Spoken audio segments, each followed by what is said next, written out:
इनका नाम मास्टर मुजाहिद है ना? मास्टर क्यों बोलते? मास्टर क्यों बोलते हैं इनको? मगर इनका मास्टर कौन है? इनका मास्टर कौन है? इनका मास्टर कौन है? जोर से बोलो।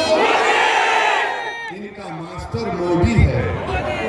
जिसका मास्टर मोदी हो और मेरा तुम्हारा मास्टर अल्लाह है, तुम किसको वोट दोगे? अल्लाह के नाम के लिए मास्टर कह रहा, वरना बोलेंगे ये मजहब को लेकर आ रहे। इनका मास्टर मोदी है। और फिर हर बीजेपी वाला कह रहा है हम मोदी के परिवार के हैं, बोलते हैं ना, हर बीजेपी वाला बोल रहा है हम मोदी के परिवार के हैं। मास्टर मोदी के परिवार का है, याद रखो। मास्टर मुजाहिद मोदी के परिवार का है और अख्तरुल ईमान किशनगंज के गरीबों के परिवार का है। मास्टर मोदी के परिवार का और अख्तरुल ईमान किशनगंज के गरीब और मजलूमों के परिवार का। जो मोदी के परिवार का है वो ट्रिपल तलाक का कानून लाएगा। जो मोदी के परिवार का है वो सीमांचल से इंसाफ नहीं करेगा। जो मोदी के परिवार का है, मोदी ने कह दिया कि सीमांचल में घुसपैठी घुसते हैं। घुसपैठी कौन है? आप तमाम घुसपैठी मोदी ने कह दिया, क्योंकि ये मोदी के परिवार का है। CAA का कानून NPR NRC से आएगा। अब ये मास्टर जाकर बोल रहे हैं, ज्ञान बांट रहे हैं। नहीं, CAA का कानून सिटीजनशिप देने का है, लेने का नहीं है। मास्टर तुम्हारे बाप को सामने लाकर बिठाओ और हमसे बात करेंगे। सिटीजनशिप का कानून से NPR NRC का ताल्लुक है। CAA का कानून सिटीजनशिप के कानून से उसका ताल्लुक है। और याद रखो मास्टर, अगर NPR NRC होगा तो किशनगंज की किसी गवर्नमेंट की बिल्डिंग पे तुम्हारा नाम लिखा जाएगा और कोई बीजेपी संगी जाकर कहेगा कि मास्टर के नाम पर मुझे एतराज है, तो मास्टर आपको अपने दादा का बर्थ सर्टिफिकेट लाकर दिखाना पड़ेगा। दिखाओगे तुम? नहीं दिखा पाएंगे, कोई नहीं दिखा पाएगा। क्यों मोदी NPR NRC करना चाहता है? हम तमाम को शहरियत से महरूम करना चाहता है। ये बीजेपी JDU के लोग, ये मोदी परिवार के लोग हैं। हम गरीबों के और मजलूमों के परिवार के लोग हैं। याद रखो, आसाम में NPR NRC हुआ, सुप्रीम कोर्ट के बोलने पर 20 लाख लोग के नाम नहीं आए, उसमें 2 लाख मुसलमान थे। मैं नहीं कह रहा हूं, आसाम का मुख्यमंत्री हेमंत बिस्व शर्मा कह रहा है कि जो मुसलमान नहीं है उनको CAA कानून के तहत भारत की शहरियत दी जाएगी।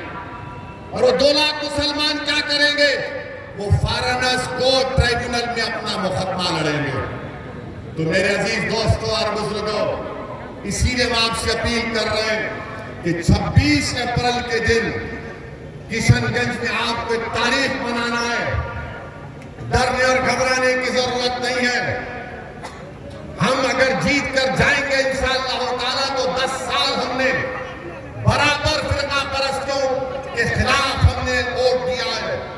हमने फिरका परस्तों का साथ नहीं दिया है, बल्कि जब नीतीश की हुकूमत बनी उस वक्त स्पीकर का इलेक्शन हुआ तो अख्तरुल ईमान और हमारे तमाम MLAs ने राजद का साथ दिया था ना अख्तर भाई, स्पीकर के इलेक्शन में, डिप्टी स्पीकर के इलेक्शन में।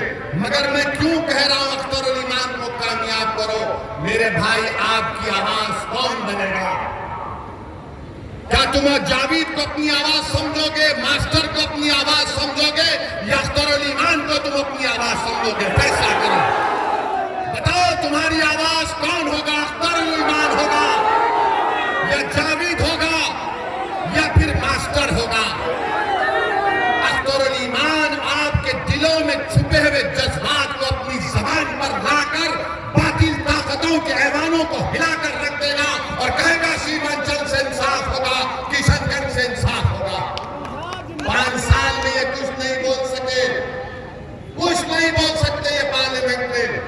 अरे हमारा भाषण होता तो बैठकर सुनते हैं जावेद, कभी कभी दिल में ख्याल आया कि जावेद साहब कुछ तो सीख लेते हमारी इस भड़काऊ भाषण जो हम देते हैं पार्लियामेंट में।